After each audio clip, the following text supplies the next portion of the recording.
Hi everyone, hope you're well. Chris Cowlin here. Now, before we get into it, I'd just like to inform you about a new website selling quality current and retro Spurs jerseys, okjersey.com. They sell all current and retro Tottenham Hotspur shirts in all sizes. They sell the current fan and player versions, as well as the 80s and 90s retro shirts, including my very favourite, the 1991 FA Cup final shirt.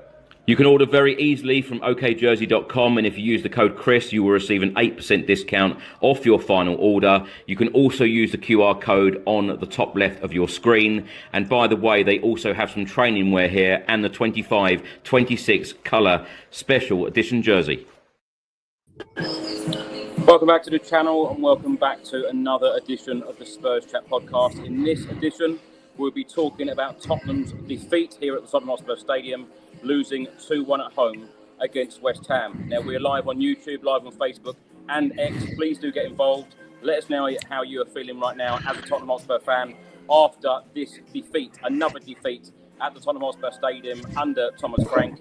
Even the Spurs fans were singing "You're getting sacked in the morning" just before the full-time whistle, and loud boos again here at the Tottenham Hotspur Stadium. It seems pretty clear, and it is very evident that most of the fan base, if not all of the fan base, has given up on Thomas Frank. Now, as I mentioned, get involved. Let us know how you are feeling right now about Thomas Frank and his future and the rest of this season. Now, Spurs remain 14th in the Premier League table, 27 points from the opening 22 games. Now, I'm going to go to my first guest. We've got Craig Dearman back with us. Craig, how are you? Marvellous. Yeah, just like end of the road, mate. End of the road. It's just shocking, absolutely shocking. I can give you my thoughts on the game now, or you can go to the other guests and see how they are first. I don't know what to say, Chris. I really don't know what to say. Yeah. I feel a little bit like that myself. Lost for words, actually. Something needs to change. Something drastically needs to change, because things simply cannot go on the way they are. We've also got Terry with us all the way from the US. Terry, we'll get into the game in a minute. First of all, how are you? Embarrassed is all I can. Just personally, professionally, it's been a really good week. I think it's been a really good week for Spurs. With Gallagher coming in and Vinay's message yesterday, and only Tottenham can kind of crap all over the good vibes.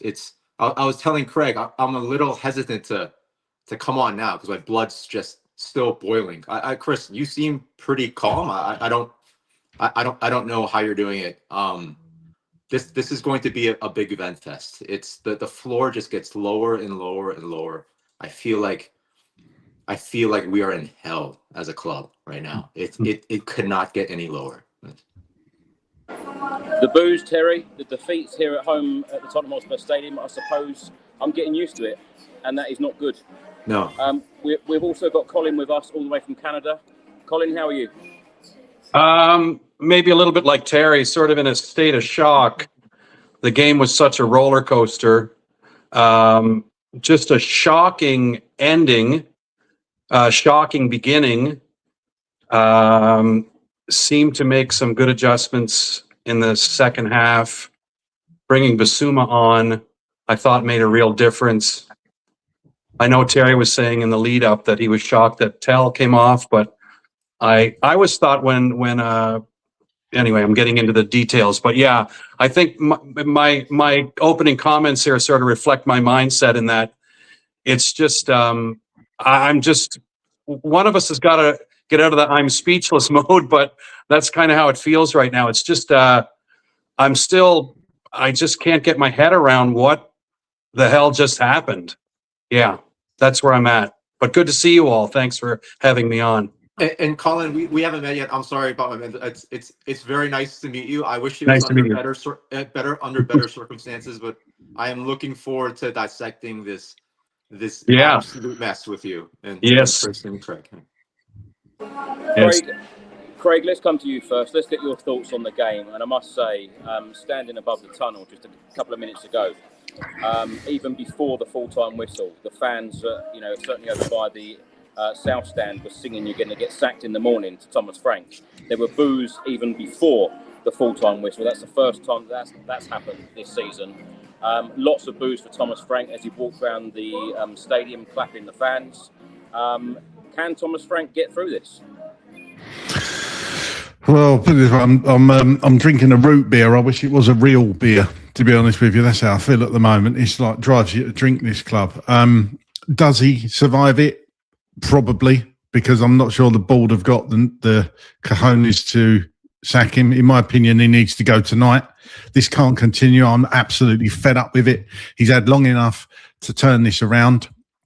He's had long enough to show us a plan. He's had long enough to do whatever he wanted to do to make us compete on all fronts. We're not competing on anything at the moment. There's no, there just seems to be no plan in place. The players don't look like they've got a clue what's expected of them half the time. The points we've dropped this season so far, I mean, we could go through them, but everybody knows the results, you know. And today, that's just the straw that broke the camel's back. I've been saying I'm not, you know, that I wanted him gone since before Christmas. I've not changed that. It's got even worse. He's got to go. Look, he seems a nice fella and he is a good manager for certain clubs. I said he was never the right fit for Tottenham Hotspur. This has proved it again and again, and especially today.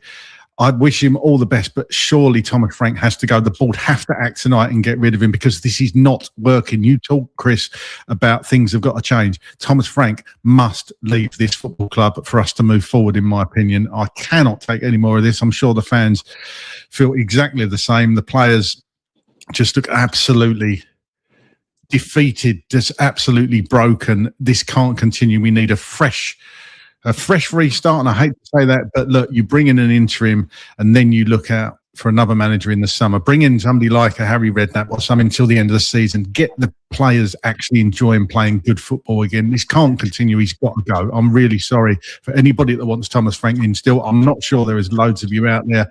You can talk all day and all night about not consistently making managerial changes every 6-7 months.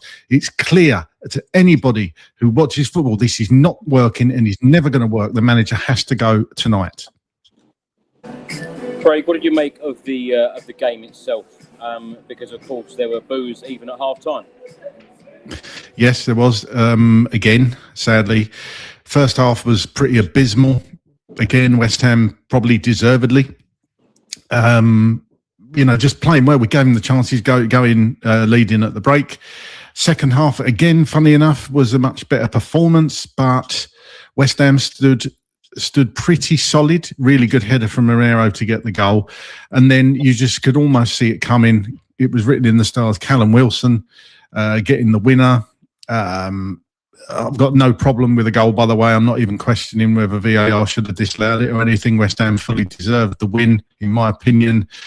And, you know, when you look, it's not just West Ham. The teams that have left our stadium with points this season, this can't continue, Chris. It just can't continue. And the game as a whole, personally, probably you could argue a draw was a fair result, but for me, the way West Ham defended, they probably deserved the win.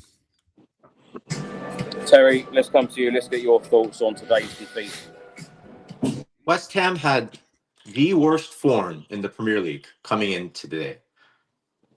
Wolves, when they came to us, they had the worst form in the Premier League before they met us. We shouldn't be embarrassed by this Dr. Tottenham label. That is us. That it is absolute. It's beyond Dr. Tottenham.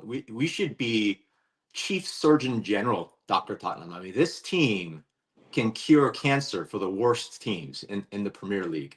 It's an absolute disgrace. It's an absolute embarrassment. West Ham should have been up 3-0 at halftime. I mean, we did look a lot better in the second half, and there were some encouraging signs there.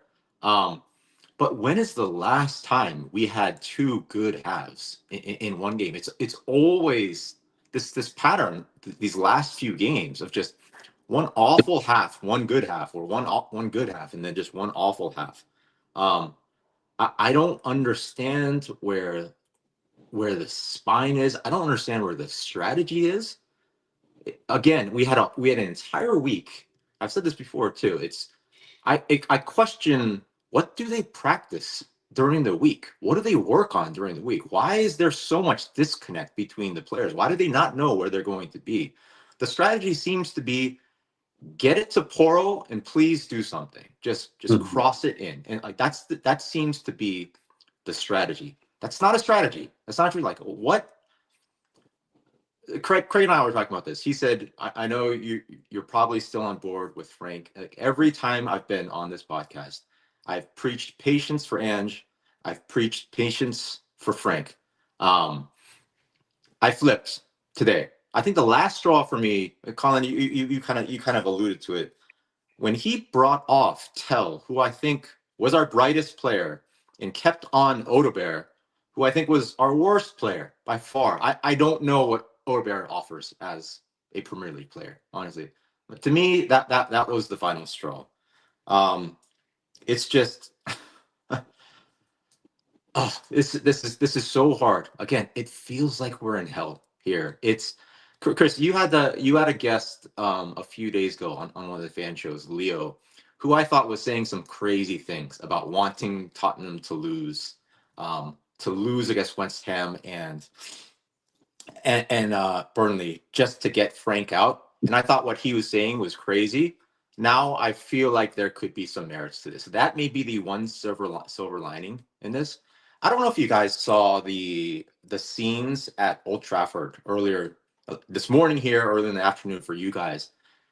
The vibes, the happiness when they beat Man City, kind of what Michael Carrick brought to that. I haven't seen that with Manchester United in years and years and years. It's hard to remember the last time we had something like that. It was probably within the first 10 games of Ange's tenure here. But we need that. We need some kind of change. I've always thought like a Harry Redknapp, something like that, would be going completely backwards. At this point, I don't care. It could be Harry Redknapp. It could be Mickey Mouse. I don't care who it is. It just anyone but Frank at this point. Colin, let's come to you. Let's get your thoughts on the game. I thought we came out okay. I thought we were front foot. It was looking promising. There's still no link-up play with anybody, though. It seems to be. We talked about Matthews Tell, and I don't want to be overly critical of people, but I just find with Tell, he's looking to take a guy on one-on-one, and then he doesn't know what he's going to do after that. Watching the game, once we gave up the goal, it was just, there was no shape. We were panicked. We didn't seem to be able to do anything with the ball.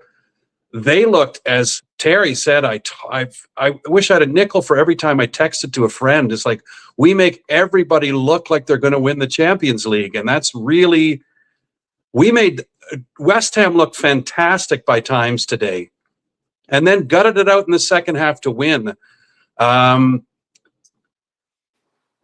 You may be surprised, but I'm not.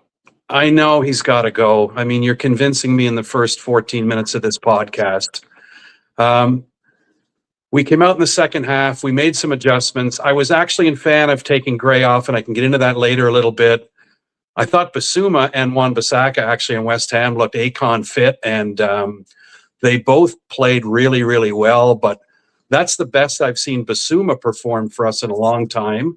I was very happy about that. But then they bring on Callum Wilson and they give up that goal. I don't know how you can't defend better than that in that situation. It's so puzzling to understand what it is right now. The only thing that can really change right now is management, because I think we've got player personnel issues in most parts of the field.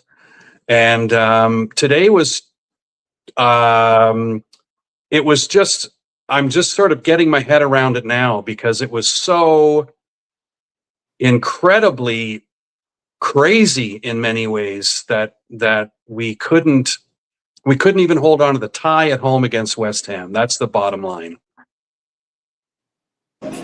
Craig, let's come to you. Are there any positives from today?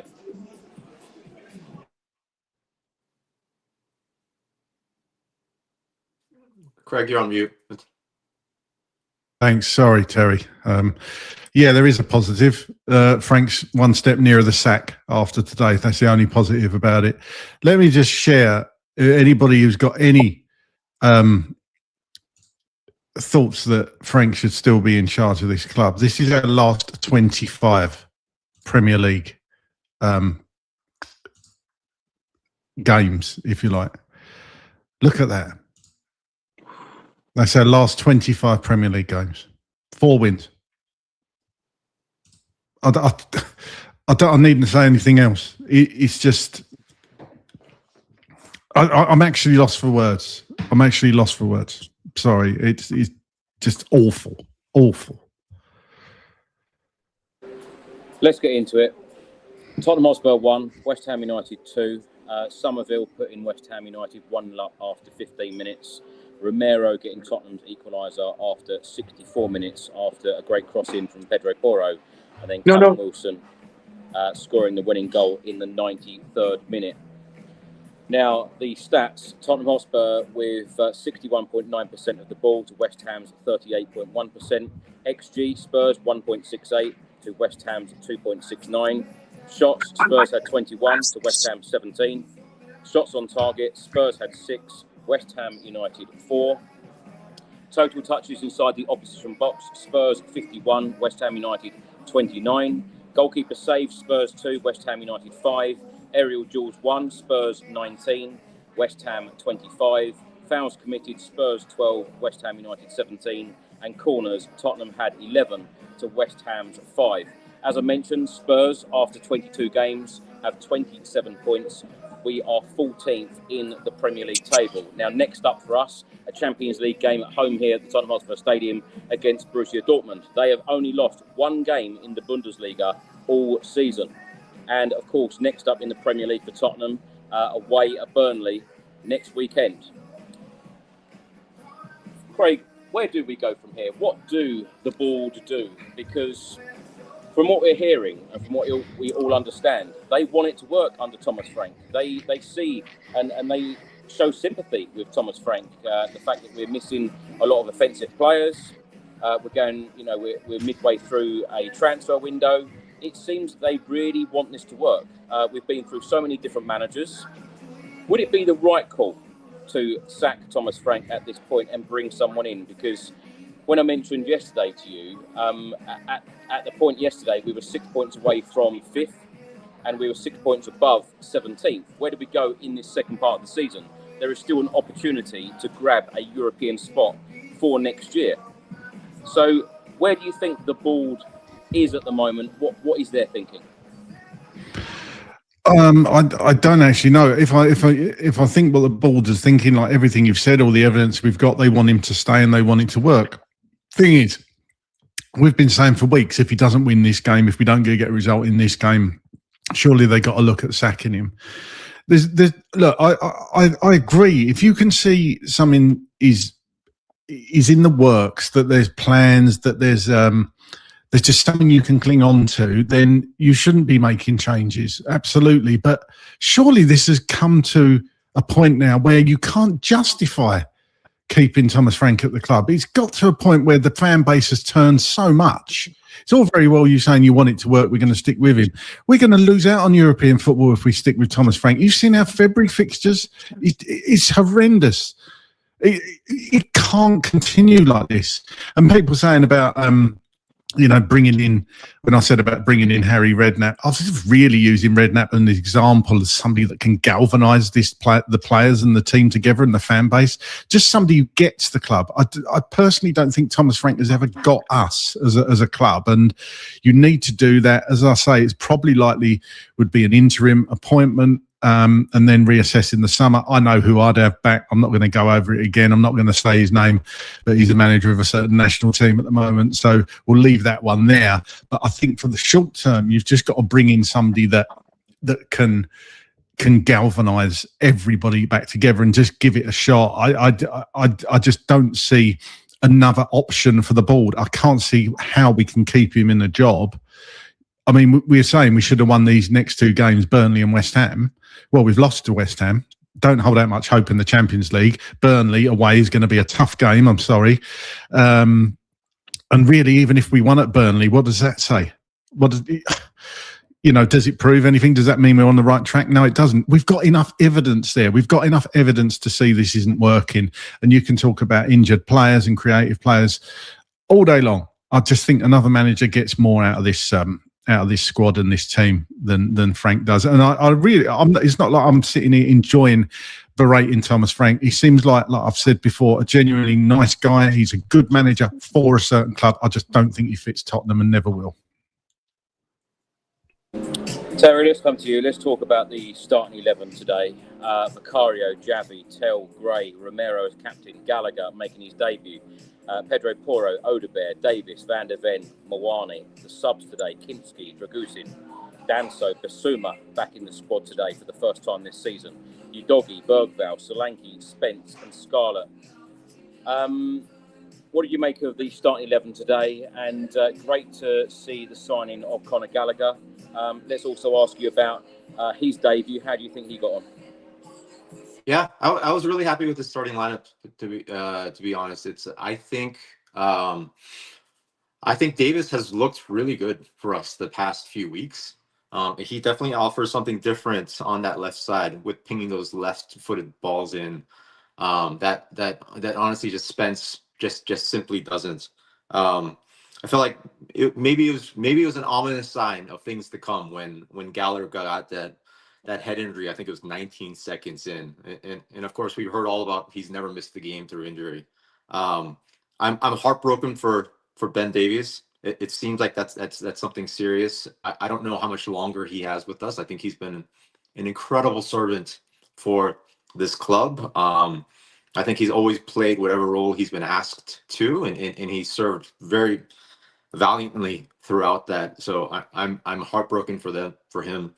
I think it's hard to judge Conor Gallagher's performance today. I think there were positives. I don't think he was great on that first Somerville goal, but clearly he kind of comes as advertised. You see the energy there. He did provide positivity in places where I don't think other midfielders do. I almost felt sorry for him that this was his first game back and that he had to be thrown into this cauldron of who knows what this is. I feel like I could sense some frustration with him. I think he is a locked-in starter for us week in and week out as long as he's healthy. But yeah, I want to kind of touch on something that Colin had said. It's amazing how these teams can come here and just these terrible teams and all of a sudden just look like Barcelona or Real Madrid. It's Crescencio Somerville is a championship / Premier League standard player. And of course, we make him look like Lionel Messi today. And then just one more thing on just what Craig had said. It's about Frank. It's of course it's the results, but again, the performances, just the contrast in tempo between West Ham and Tottenham. It's how quickly West Ham would counter on us and the speed at which they would move the ball up the field and get a shot on target. Where in the pedestrian pace that we would go, we're just slowly bringing the ball up, passing it back between Vicario and Romero and Vicario and Van der Ven. And then when we would try to advance the ball, it's these long, risky passes. They're not through balls. They're just long, risky passes with very, very little upside and a lot of danger to them. I just don't understand how that is the plan. How I can't imagine that that's what he's saying. This is how you should play. But clearly he is, because they do it week in, week out. It's the performances here. Like that's the reason why he has to go. Terry, I know we've spoken a little bit about Thomas Frank so far, and I certainly believe that the board are really behind him and they want it to work. But when you get the away fans booing him, individually booing him, and now the home fans booing him, the stadium was full. They were very much behind the team today, and at the full-time whistle, or even before the full-time whistle, they are singing "You're going to get sacked in the morning." It is clear that the majority of the fan base, they have lost faith under Thomas Frank. Can this continue when most of your fan base isn't behind you? And he's just come out of a comment here. I still think we're closer to turning things around than further away. Do you believe him? We're further away. I felt like there were signs of hope over the past few weeks, but it's one step forward, two steps back with this team. I don't know how he survives this. It's like, I liked a lot of what Vinay said yesterday in that message. And one of his quotes was wins and performances to be proud of. So clearly he's aware, he's acknowledging what's going on week in, week out. He knows how fans feel. But wins and performances to be proud of. These are wins and performances to be. These are performances that we're ashamed of. Like, how do you? There's so many games this year. Whether it was Arsenal, whether it was Chelsea, whether it was Fulham, Nottingham Forest, we're like that. It couldn't be worse than that. And yet again, for the 5th or 6th or 7th time this season, we're like, okay, now this is the worst. How can you survive on something like that? Does he want to survive? Does he want to continue on? What is going through Thomas Frank's head right now? It's like, what's going through Vinay's head? What's going through Johan Lange's head right now? I don't see how he survives this. It's like, Craig, what you said, after Burnley this week, where are we going to get points? What is it? Man United, a rejuvenated Man United, Man City, Arsenal.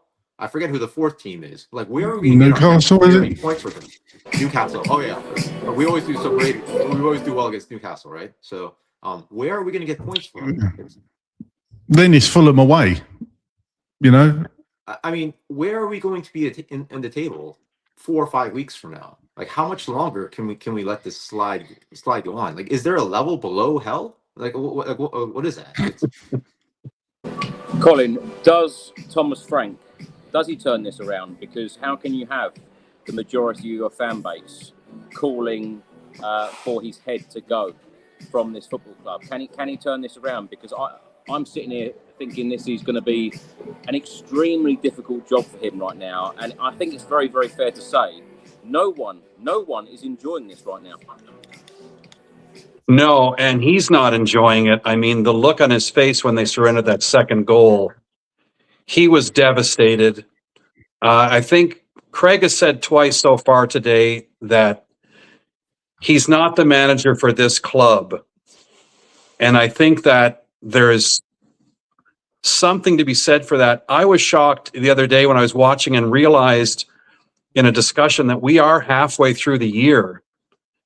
And this was a game that we absolutely had to get 3 points because, as we've talked about, the schedule moving forward is very, very difficult for us to pick up points, and because we can't beat anybody right now. So the fact that we're going into Manchester to play 2 games, we're playing Newcastle, who has performed very well against us. There might be a game that we won in the last 2 years, but the things I remember is getting thumped just before Christmas. I think it was 4 or 5-1. I don't want to. You might think I'm crazy. I know he has to go, and we look at the Manchester United result today, where they seem to have got that bounce from getting rid of their manager. We know those bounces don't last very long, but the problem is now is we are so lost as an organization, as a fan base, as a players on the pitch, as management, as the board. The whole thing just feels so dark right now because of what happened today that we couldn't even pick up a point at home against a team that's in free fall and struggling with relegation. I don't know what the answer is, but I just don't know where does he go from here. And I thought there were positives today. I thought there were some positives today. I thought we made some adjustments at halftime, brought some guys in that were impact players. I've mentioned Basuma.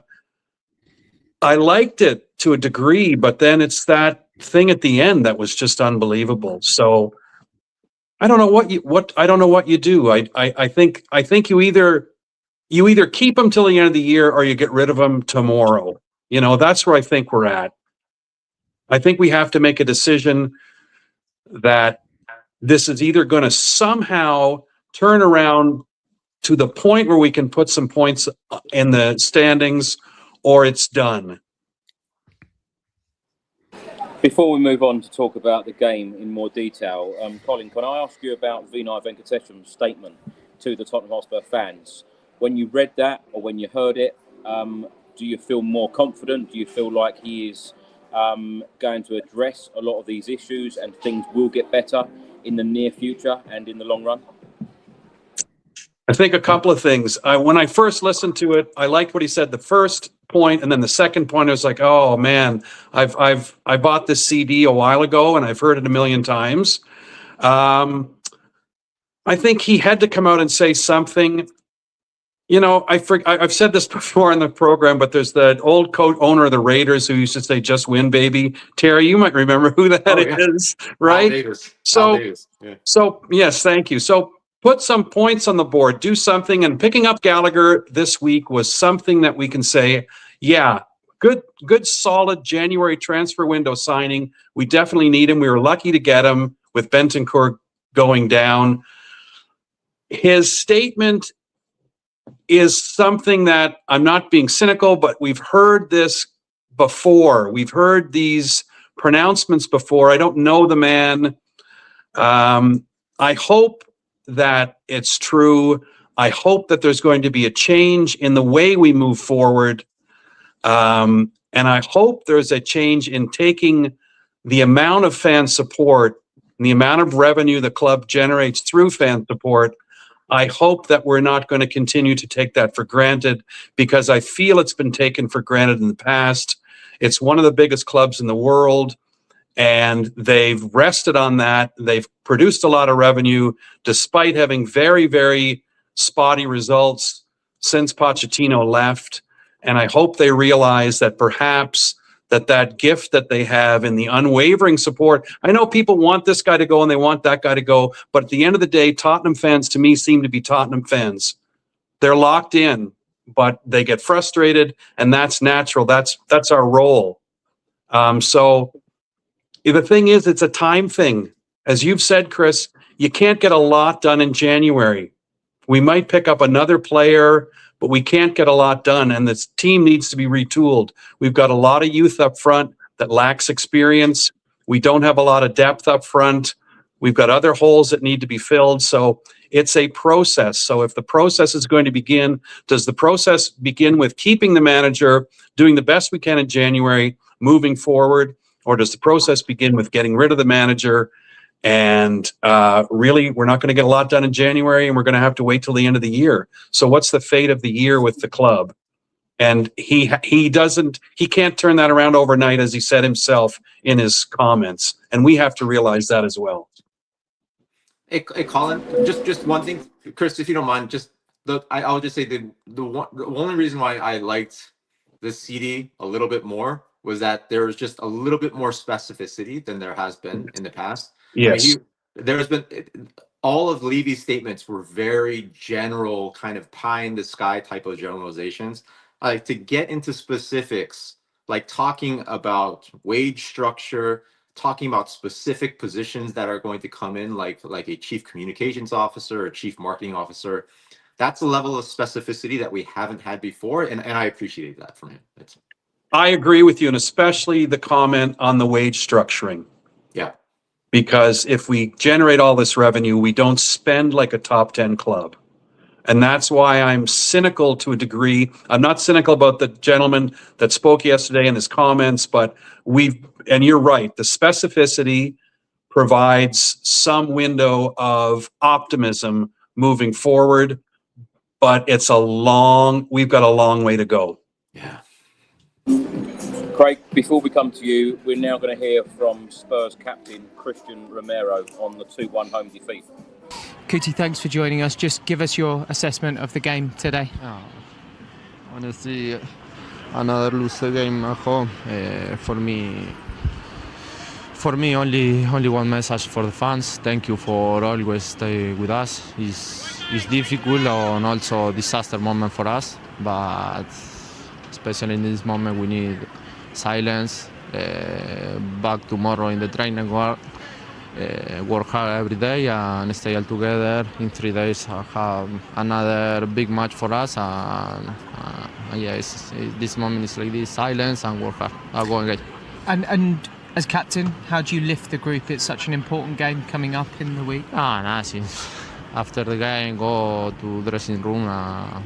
Speak always the same.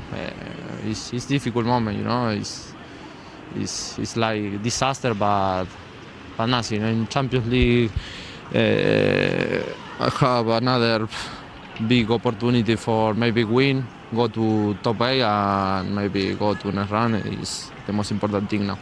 And just finally, Kuti, is it a case of changing things in terms of the performance, or is it about desire and showing more heart? The performance is like good, but lose the game. You know, it's difficult like this. Now stay all together and go away. Thank you. Thank you, Kuti. Craig, let's come to you. What do you make of Romero's comments there? Of course, we know that after the Bournemouth game, he came out and posted a number of very frustrated comments. And do you know what? When I look at body language, particularly after defeats like this, I look at players like him and I look at players like Mickey van der Ven, and they look tired. They look like they've had enough, particularly Mickey van der Ven today. Yeah, totally. You can see he didn't particularly want to be there and discussing it. And what else can he say? He said thank you to the fans and that they're going to go back to the training field and work harder. I'm not sure what else he can say. Sorry, how many times do we hear that? So this is the worry, that if we don't change, if we don't make a change, if we don't do something differently, then you're going to get players like Christian Romero and Mickey van der Ven wanting out of this club. And as soon as that happens, we're on a downward slide. We've got to keep hold of players like our centre-back pairing, because it's a tough road back if you start losing players like that. So hopefully the club are going to be very aware of that. Frank has to go.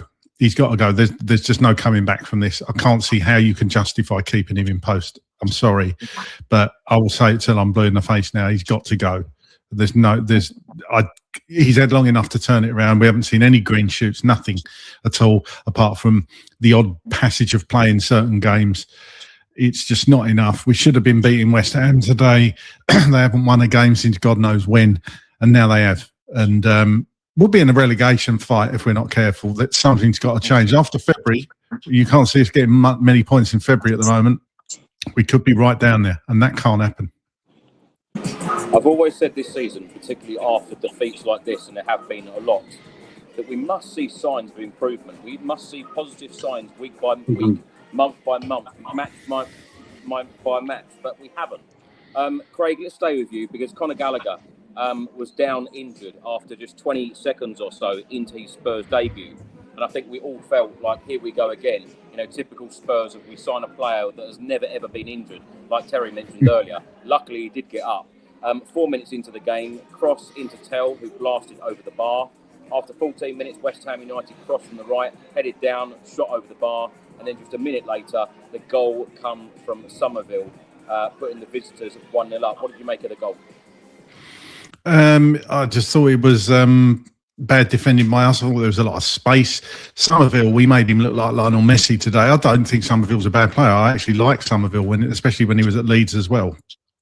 But we give him too much space, cut inside and got a shot off and went in off Mickey van der Ven's hip. It's just the way our luck's going. But defensively, again, just wasn't good enough, pretty much. It's just the tale of our season, isn't it? Conceding sloppy goals, and you could see it coming. West Ham just seemed to have so much space in that first half. I mean, just that image there, it's it's frightening, actually. I mean, Thomas Frank was supposed to make us better and more solid defensively. Didn't really see that today. Again, it's just so bad. You know, this West Ham team, they've been horrific all season. Their fans, who I know a lot of, they were just despondent and dreading coming into this game. They thought that they would get their I nearly swore. I said I wasn't going to swear. They thought they were going to get beaten quite well today. So, geez, they just made us look. We just looked like a League One team at points in that first half. It was just awful. After 19 minutes, Spence came on. The injured Ben Davies went off. We wish him all of the very best for a speedy recovery, going off on a stretcher. 3 minutes later, Javi Simmons had a pop shot from 25 yards. It was high and wide. In the same minute, West Ham on the break, cross from the left-hand side, and their player, Cowlin, I think it was, fouled to control. Otherwise, Spurs were in real trouble, going 2-0 down after 22 minutes. Luckily, that wasn't the case. A couple of minutes later, Spurs missed a glorious chance, crossing to the box, headed down and missed. A minute later, West Ham corner, close again for the visitors. And then on 28 minutes, Tell cutting in from the right-hand side, shooting just past the post. Terry, what do you make of Matisse Tell today? Yeah, I'll be honest, Colin, I'm a little surprised. I know what you're saying about him not knowing what to do with the ball. At least he's driving at his man. At least he's trying something. That's a lot more than what I'd say about Odebear. Odebear seems to get the ball and he's like, here, you do something with it. I love the attitude, the industry from Tell. I would argue Tell has been our brightest player over the last 3 weeks or so. It kind of makes you wonder again about Frank, kind of what he saw or didn't see in Tell this entire time. I think I'm glad that we're starting to squash those rumors of him going out on loan, because who would we have if we didn't have Tell at this point? He's gone from not playing at all to becoming a crucial member of the squad. I think overall as a team, we probably need more quality starting than someone like Tell. You could see the potential for someone like him. He's still clearly a work in progress, but in terms of having some kind of outlet, some kind of desire and creativity outside of Porro, at least we're getting that from Tell on the left-hand side. When he was subbed out, he was crushed. I was crushed. You could see the look on his face. You could see the look of kind of confusion and anger on his face. I think that's completely justified. I feel like if he had stayed on and Odebear had come off and then Slinky had come on, we would have had a much, much better chance of winning that game than we did. Do you know that's West Ham's highest XG in any away game since August in 45 minutes? Of course. It was Nuno's first away win as a West Ham coach. It's like we're a team of firsts in terms of giving away, in terms of generosity. It never ends with this team. Going back to tell Terry, Thomas Frank has spoken about taking him off. He said, I need to take decisions, of course, so I had to take one offensive player off, and I feel like Wilson is a bit better to the right and wanted two strikers on the pitch. So that was the decision I made. There was nothing wrong with Matisse's performance. And Football.London have just stated that Javi Simmons is limping through the mix zone after the challenge that he received from Bowen in the game. Colin, let's come to you. After 28 minutes, West Ham were driving forward. Somerville shooting wide. On 35 minutes, Bowen had a shot blocked from 20 yards. On 36 minutes, West Ham thought that they'd doubled their lead, taking it to 2-0. Unlucky for us, the offside flag went up. Bowen offside. On 41 minutes, West Ham another chance. Vicario making a great save, stretching to his left. In stoppage time, Pedro Porro straight at the goalkeeper, and then Javi Simmons crossing to Tell, who put it wide. And then, of course, it was half-time, boos again. And sadly, we're getting used to this. At home, we are getting used to hearing and seeing boos from our own supporters. for these performances. How are you feeling at half-time? Just there seemed to be such a turning point as once they scored. We had 10 or 12 minutes in the beginning of the game where I thought we were pretty good, but our bar has gotten so low as to what pretty good is, right? We're ready to feed on any positivity. If we get 3 passes linked, like I'm up out of the sofa, you know. So our bar is quite low. But once we gave up a goal, it looked like marbles on the pitch. It looked like we poured out a group of 11 marbles, except for the keeper. He stayed in his area, but we were just running around and people panic. And to go back to Tell for a second, I don't disagree with anything Terry has said, but it's almost unfair to evaluate a young player like that, their abilities in a system like this. And the criticism I had of Tell today was that he didn't seem to have an idea what he was going to do after he maybe beat a player 1v1 wide. And that's not really his fault.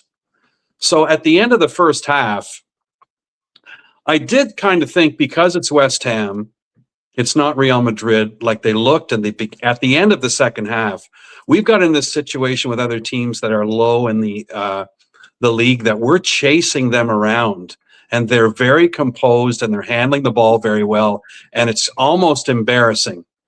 So at the end of the first half, I did think, though, because it's West Ham, that he's got to make some sort of adjustment. There's got to be something said that perhaps makes the team realize that we've got a half a football left. We're down a goal. We're lucky to be down by a goal. I don't think you say that to your players, but I'm saying it to you. And I did expect them to come out and play better in the second half, because they've done that recently. They've come out and they've played better in the second half. And we did play better. But by the end of at the end of the first half, especially the last stretch of the first half, was they generated a lot of chances. Nice fingertip save by Vicario. They were way offside. I think there's 3 guys offside on that, the second goal. But yeah, we were lucky to be down by a goal at the end of the first half for sure.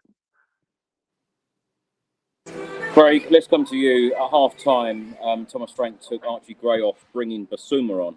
I think a lot of us thought that Basuma would never, ever be putting on that Spurs shirt again. What did you make of his performance in the second half? Yeah, I actually thought Basuma wasn't too bad, to be honest with you. One of the better players in the second half. Obviously, he had a shot within the first 5 or 10 minutes there. Yeah, very surprising to see Basuma, but just goes to show either how short we are in that middle of the midfield, or yeah, perhaps Frank didn't have many other options that he could go with in there. But to be fair to Basuma, I've seen him play a lot worse. I've seen a lot of our players play a lot worse. So it wasn't a bad performance for me, Basuma, today, to be fair. Yeah. As you mentioned, 3 minutes into the second half, Basuma had a shot at the goalkeeper from around 35 yards. A couple of minutes later, Jed Spence having a long-range effort as well, which went wide. To me, Craig, it seemed that, particularly in the second half, which we'll mention a couple more in a minute, we did seem to have a lot more long-range shots than we've ever done in games under Thomas Frank.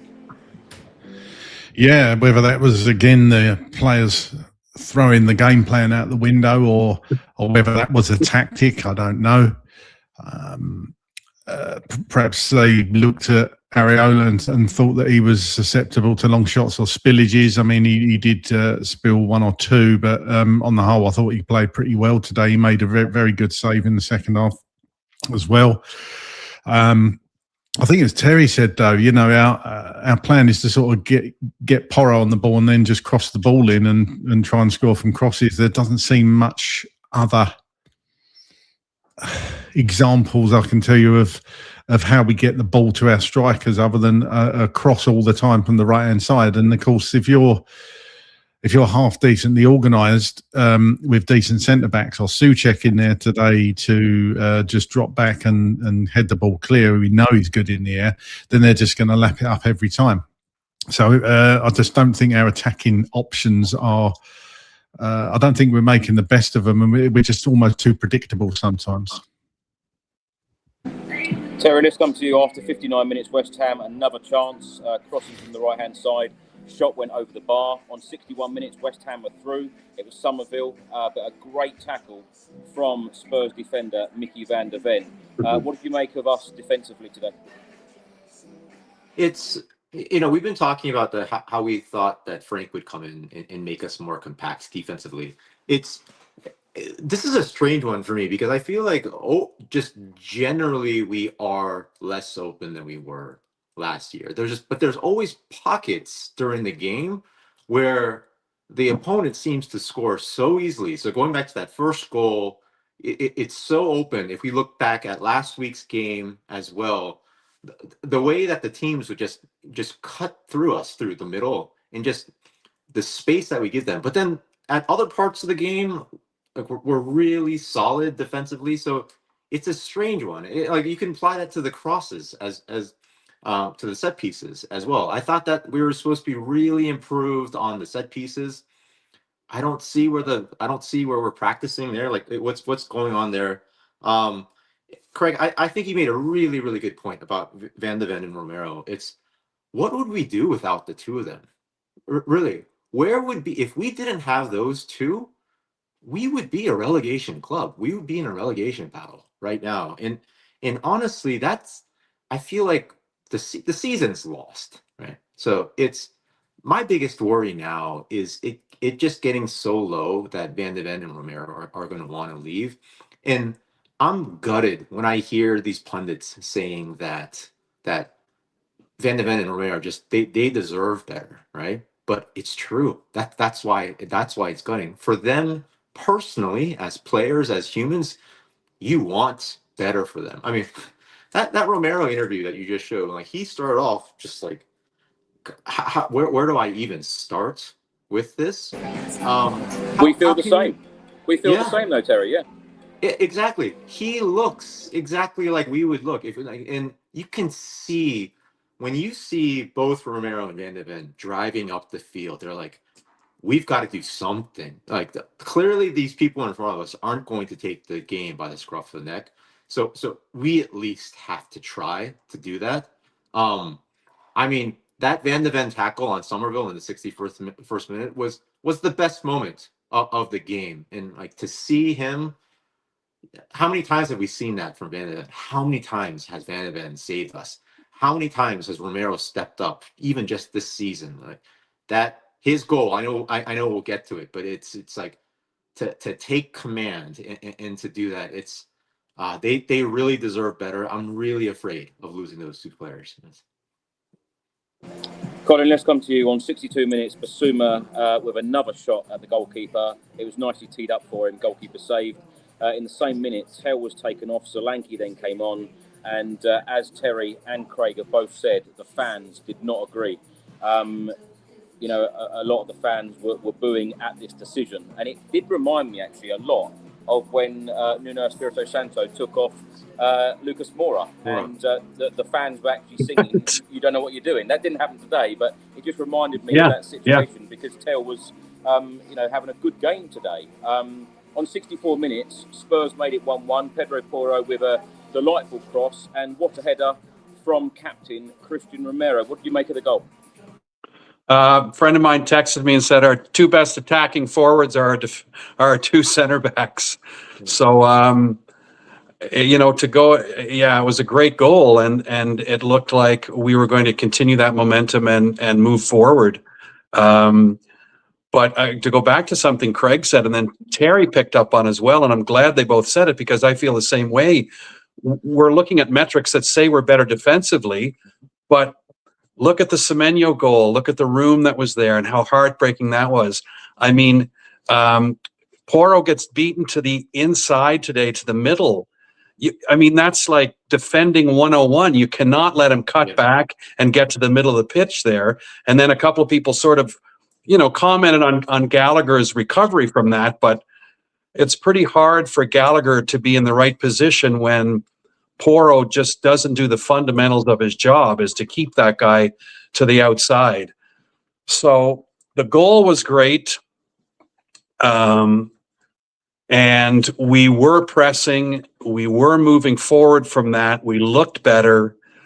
To go back to the getting Tell off, I mean, that's an early substitution, 62nd minute. And when Solanke was coming on, you find me anybody in the park that didn't think that Kawani was coming off, because he was invisible. I didn't even know that guy was on the pitch until he had a run at one point and might have crossed the ball. I can't even remember, but I was just assuming that Solanke was coming on for a starting striker, which I thought was good. I was excited to see Solanke come back on the pitch, because I think while he didn't score a ton of goals last year, I loved his effort. I loved his positional play, and I thought he was, an asset in that regard, but he wasn't scoring a lot. But the goal was good, and I thought we were going to move forward from that. And I understand, again, not to defend what I said earlier about Tell, and it's not an attack on Tell, but we just don't seem to have a cohesive idea about this is how we're going to break people down defensively. You look at the Pedro Porro, how many times did Pedro Porro cross the ball this game, and how many times did he take a corner? And there was only one time that we did anything different with that set piece play, as Terry had alluded to about.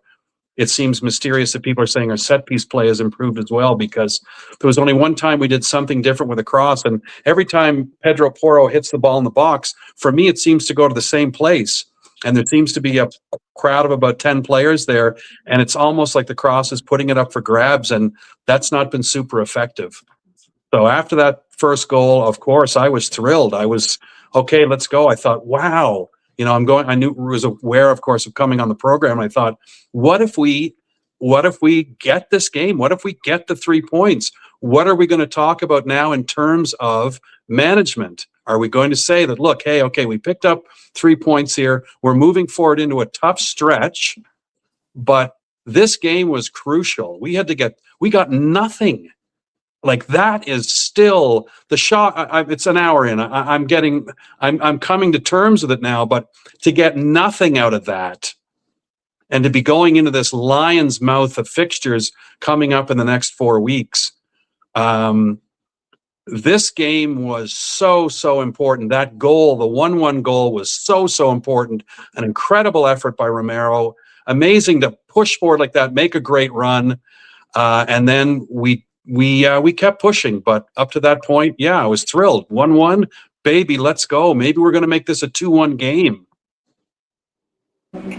Craig, let's come to you. On 67 minutes, a chance fell again to Yves Bissouma, who shot over the bar. A minute later, West Ham, a shot from the right-hand side, went wide. On 71 minutes, Odobert over the bar from 20 yards.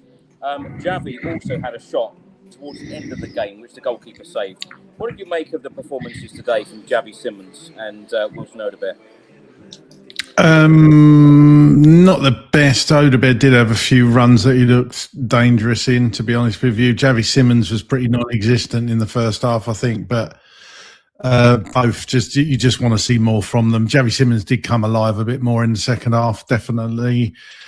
But again, you're not seeing enough. It was a pretty tough tackle from Jared Bowen on Javi Simmons. So to be fair, he might have been carrying that knock for a lot of the game. Sounds like you say, he was limping towards the he was limping after the game, wasn't he? So hopefully he's going to be okay. But again, it's just the whole team. You just want more from them. We just didn't see enough today. I did read something just on X that tickled me, actually. He said, if Frank gets the sack, at least Nuno finally made us proud. That did make me laugh. Oh, that's harsh. Yeah. Okay. Yeah, I'll give you half a smile for that. Craig, what did you make of the subs today? Because, of course, in the 90th minute, Wilson Odobert came off, Lucas Bergvall came on. It seemed that we wanted Bergvall on for the remaining time, the stoppage time, because of his throw-on ability. It looked like Danso was coming on at the same time as well, and then Thomas Frank stopped him coming on. What did you make of the subs from Frank today? I just thought that was a bit late, certainly the Bergvall one. He could have brought him on, given him a bit more minutes, but it's coming to something when you're using a long throw as the weapon that you really want to get back into the game or take 3 points from the game, that you're bringing somebody on to take a long throw to do that. I get it, but it's not like we've scored tons of goals from throw-ins this season, long throw-ins, is it? So, I mean, that in itself should tell you all you need to know. It's, I just think that the whole game, really, it was, you can bundle it up, you can talk about substitutes, but whoever we've got on that pitch, Thomas Frank was saying in his after game press conference that I think he said all that is difficult for me to do like that with a click of a finger, but he promises that he's sitting here giving everything every single day. I feel the trust from everyone, and there's only one way. We need to keep going. I think your time's up, mate, to be honest with you. Craig, before we hear from Thomas Frank, give us your thoughts on West Ham's winner. I've got no problems with it. It was just a bit scrappy, wasn't it? It was one of those instances. Look, it's right on top of the keeper.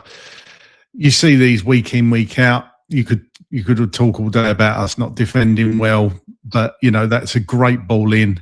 He's so. If the ball's good enough, you're seeing it from that mob down the road all season. If the ball's good enough, then it just creates chaos in there, and we just didn't defend it as well as we wanted to.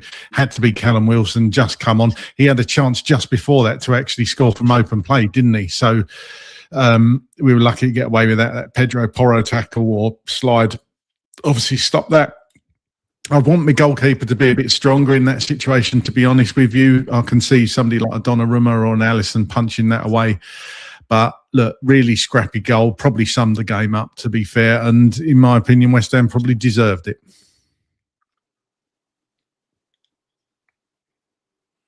You're on mute, Chris. You're on mute, Chris. Terry, before we come to you, we're just going to go to Thomas Frank.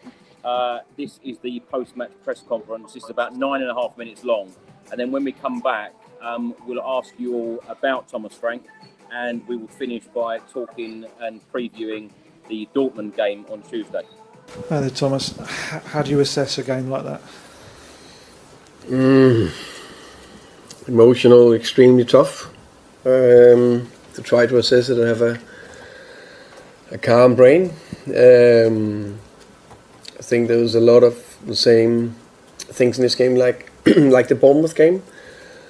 I think play a very good very good second half, pushing, coming back in the game, closest to win it, on top of it, creating chances, opportunities, dangerous situations in the box, without having the cutting edge to score. And both games would have been, I think, 2 wins there would have, changed so many things.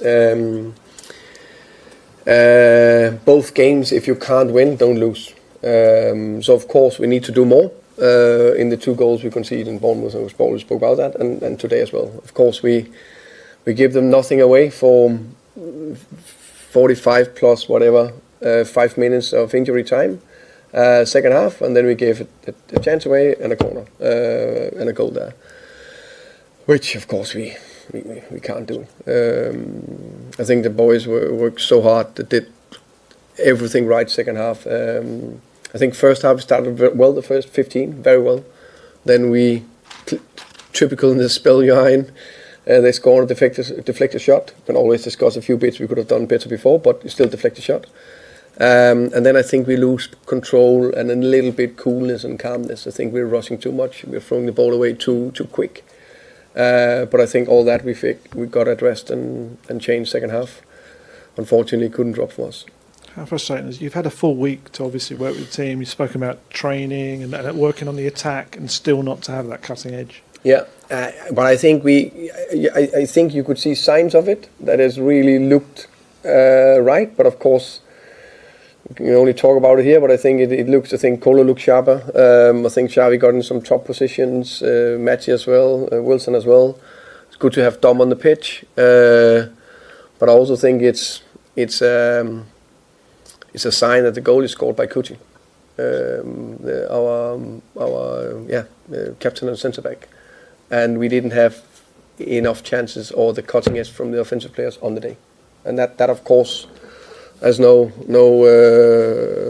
critic is just reality, or criticism is just reality. We didn't have the cutting edge of the perfect weighted pass, that sharp finish, and that we need to keep working on and keep going. Sorry to have to ask this, but how difficult is it to hear the whole South Stand kind of singing "You're getting sacked" in the morning? Now, of course, I probably have had better times. It's probably not the best time, of course, but I understand I'm the man in charge, so the blame will go to me. It's fair, no problem in that sense, as long as they are backing the players, doing everything they can to support them and drive them forward. That's what we do, and we will keep going forward. Hi Thomas, I think it's 8 defeats in 14 now, and say again, sorry. I think it's 8 defeats in 14 now, and 2 of them are to a Bournemouth team that didn't win I think in 12 games in the Premier League, and West Ham had gone 10. I mean, you know, do you think you deserve? Why do you think you deserve more time? I guess given the form and the way the fans are turning as well. No, yeah, but if you're not winning enough, we know that you will not get enough support from the fans. But when we're winning, it will change when we start winning again, which we will do. Not in doubt of that. I think also you can look a little bit at the performances. Let's say the Bournemouth and the Villa, and this game here. If the players stop running or stop doing anything or not working hard, and we were not the team that was closest to win, then you can say okay.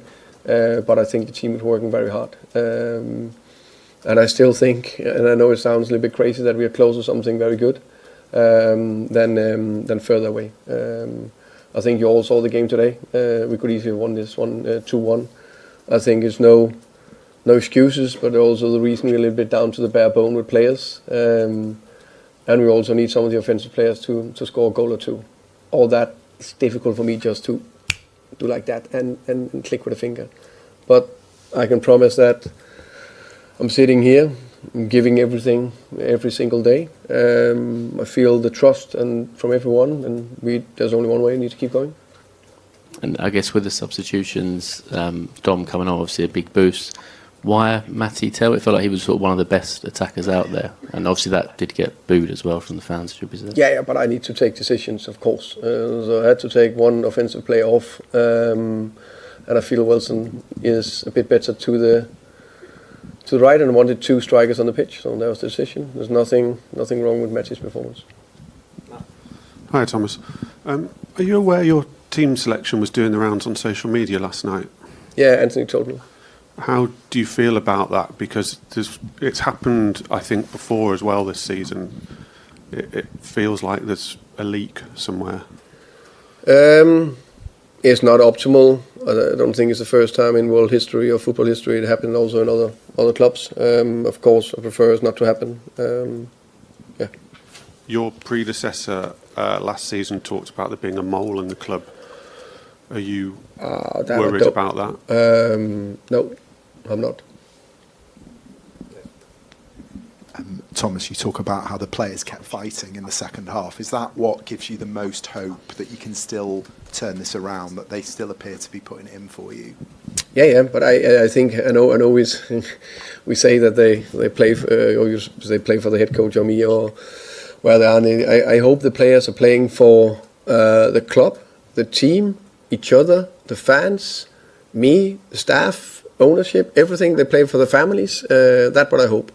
But I also know, and that I know very well, if you are building a good culture and someone who's can get through tough times, you need to see the team running, and especially in tough times. And I see a team that is running in tough times.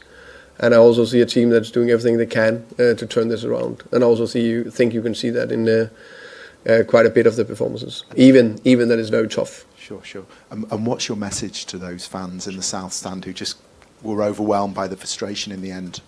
Yeah, but I think it's also we seems to hit the perfect storm at the moment in many ways. We have last minute defeat, and I think when everyone feel that everyone have given everything, including the fans, to back the team, and you get nothing out of it, and you get a sucker punch in injury time, it's unbelievable tough to take. It's unbelievable tough to take for the fans, for the players, for me, everyone involved.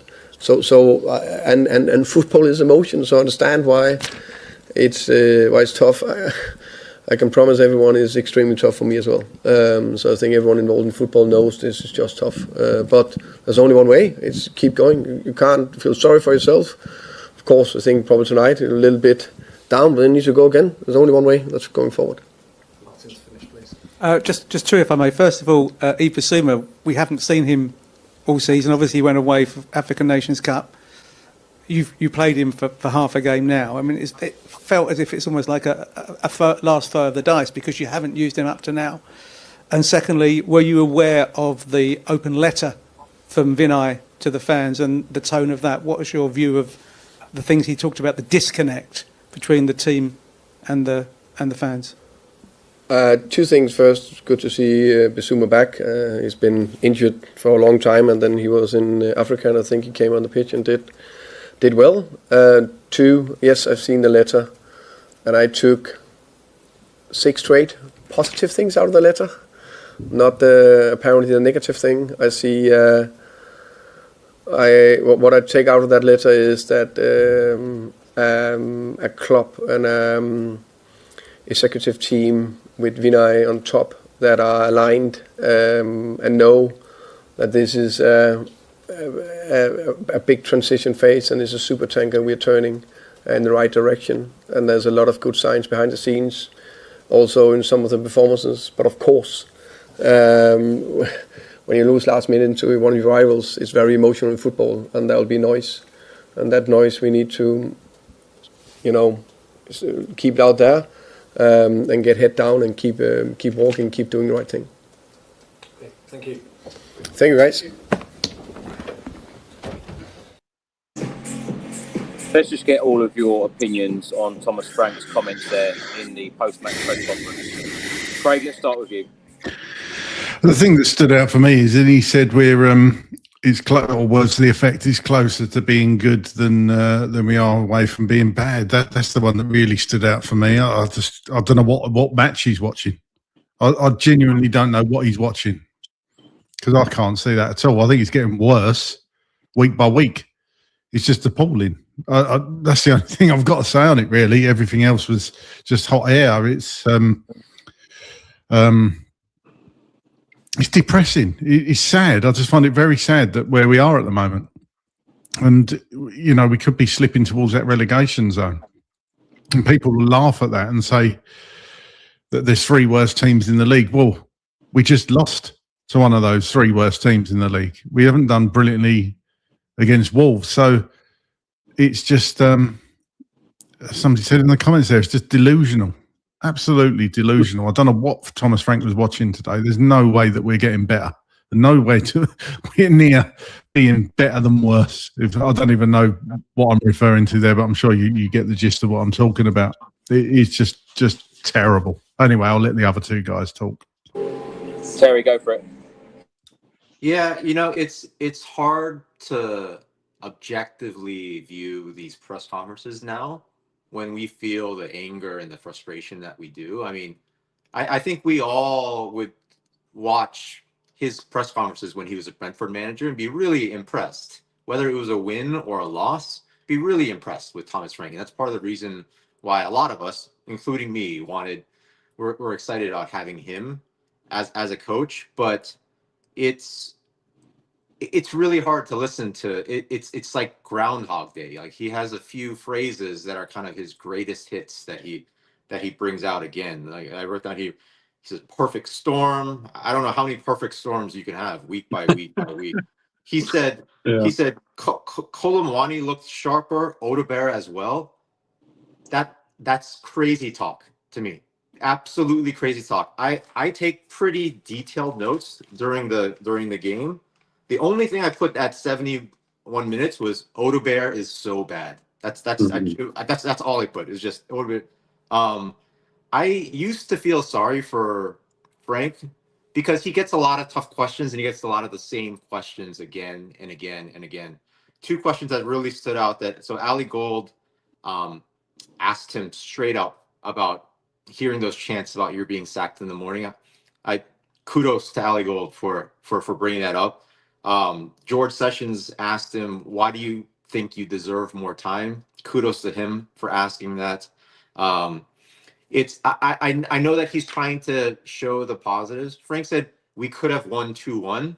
That's true. We could have also lost 4-1. So it's you've got to be a little bit more realistic in this. Like I'm getting a little tired of hearing the Frank's greatest hits again and again. Surely we've got to give Dr. Tottenham a free transfer at some point, Terry.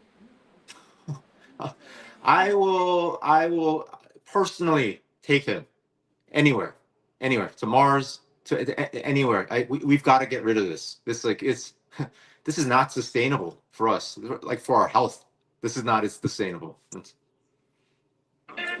Colin, what do you make of Frank's comments, and also give us your thoughts ahead of the Borussia Dortmund game? What changes do you think that Thomas Frank will make, if indeed he's in charge? Yeah, good one. If indeed he's in charge, I didn't have any real difficulty with anything he said, and you know, I have to check myself as well, because I feel bad for the guy. But how many people are not struggling in their job? And you know, hey, it's a high pressure environment.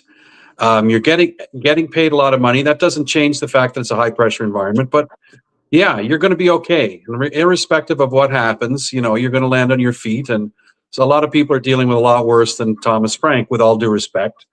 I also was looking at when he was talking about, I just glanced down at my notes there as well.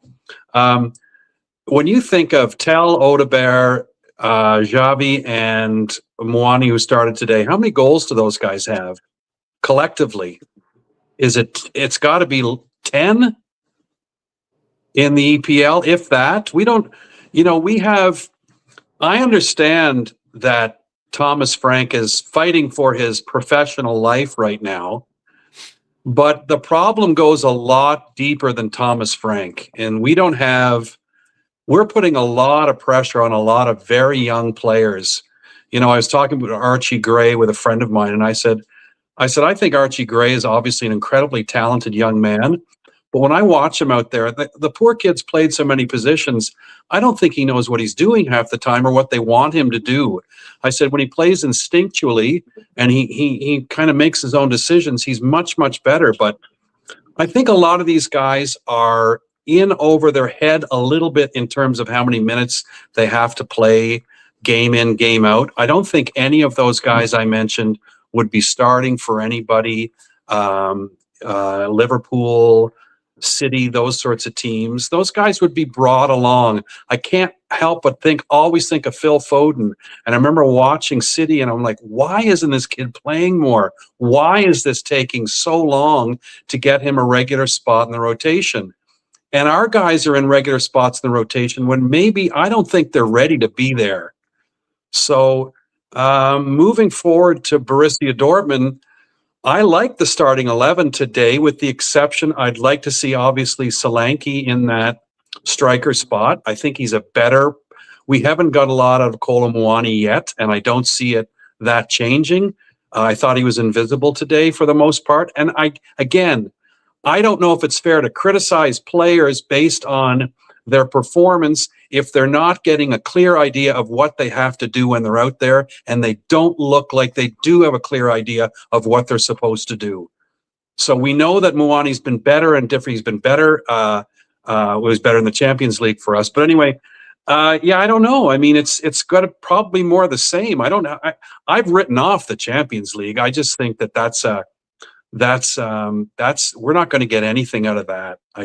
I don't see any positives going into Tuesday against Borussia Dortmund. I like the lineup. I'd like to see Solanke there, but I don't know. I don't know where we go in the Champions League from there. Colin, score prediction against Borussia Dortmund? Yep. Well, we can't score goals, so I don't know how many they're going to score, but we're not getting probably more than, I mean, if we score 2 goals on Tuesday, that's going to be miraculous, because we don't. So, okay, let's go 3-1 Borussia Dortmund. Craig, score prediction, and how do you think we're going to get on against Dortmund? I just think we're going to lose against Dortmund. I can't see anything but a loss, sadly. I agree with Colin. I think it could be 3-1 or 2-0 to Dortmund. Sorry to say. And Terry, finally with you. So I mean, this has been a pretty negative podcast. I mean, understandably, it was a frustrating day. As awful as Colin and Odegaard were today, they are much better against non-Premier League competition. So I think Borussia Dortmund is doing well in the Bundesliga. It is different levels here. At the end of a very negative podcast, I actually feel very positive going into the Dortmund game. I think we're going to win 2-1. It's being that high in the Bundesliga and being where we are in the Premier League, I think are different levels here. I see a win for us, 2-1. Can I just say thank you so much to the thousands upon thousands of comments that we have had during this podcast this evening. And as Terry said, yes, it's been a negative one, but we've just lost to a really poor side sitting in the relegation zone. And I might add, only a couple of weeks ago, they got battered 3-0 against Wolves, and it could have been a lot more. And, a lot of people expected this to be a very comfortable win for Tottenham today. And it just feels like another very low moment. And we've got another very, big week coming up. Champions League football against Dortmund here at the Tottenham Hotspur Stadium on Tuesday, and then Burnley away in the Premier League next weekend. Because we haven't had time to read a lot of the comments out from the viewers and listeners today, I'm going to probably record a fan show at some point tomorrow. So if anyone would like to get involved and actually come on the show, please do send me an email. It's tottenhamfanchris@gmail.com. And I look forward to talking to a lot of you then, because I know there's a lot of frustration right now. Craig, thank you so much for joining us this evening. Where can people find you, and what you're up to at the moment? No worries. Yeah, at Dearman9 on X. If you want to give me a follow, that'd be great. What am I up to? Just trying to forget about Tottenham for the next few hours, I think, and get on with my life. Terry, thanks so much for joining us. Chris, thank you for hosting this, especially on days like this. Unfortunately, there's been way too much of this. Craig, it was I think we're finally on the same page on Frank. So it was good to go through that with you. Colin, it was an absolute pleasure meeting you. Again, I wish it had been under better circumstances. Yeah. I feel like I'm usually the positive one on this, and I appreciate you trying to find those little nuggets of positivity throughout. So it was great. Thank you, everyone else, for kind of listening to the rants. And Colin, thanks so much for joining us. My pleasure. Come on, you Spurs. Let's Absolutely. go. We go again on Tuesday. Craig, Colin, Terry, thanks so much for your time and input this evening. As I said, it's a big week for Spurs coming up. Let's hope that we can have some kind of positivity on Tuesday back in the Champions League. I always love hearing that music. Let's hope the Spurs can get back to winning ways in the very near future. Try to enjoy the rest of your weekend, and we will see you again very soon. Come on, you Spurs.